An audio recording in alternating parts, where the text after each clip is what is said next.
Hello, welcome to my mini blog. এই Sunday বিকাল বিকাল করে রেডি হয়ে বেরিয়ে পড়েছি, যাচ্ছিলাম মুভি দেখতে। তো কি মুভি দেখতে যাচ্ছি সেটা পরে বলছি, আগে এই আকাশটাকে দেখো, এত সুন্দর দেখতে লাগছিল, আমি তো পুরো মুগ্ধ হয়ে যাচ্ছিলাম। আর এত সুন্দর বিকালে এক কাপ চা না খেলে হয়, তাই আমরা দাঁড়িয়ে পড়েছি চা খেতে।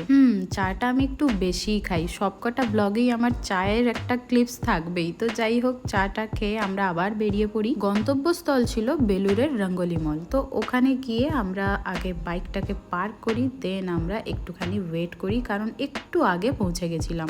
এবার আমি বলি যে কি মুভি দেখতে গেছিলাম। দ্য কনজিউরিং লাস্ট রাইটই দেখতে গেছিলাম। এখন ওটার প্রচন্ড হাইপ, আর কনজিউরিং এর প্রতিটা পার্ট আমার ভীষণ ভালো লেগেছে, ভীষণ ভালো লাগে। তো 5th সেপ্টেম্বর এই মুভিটা রিলিজ হয়েছে, তো তার 2 মাস আগে থাকতে ভেবেই রেখেছিলাম যে মুভিটা দেখতে যাব, আর ওখানেই দেখতে যাব।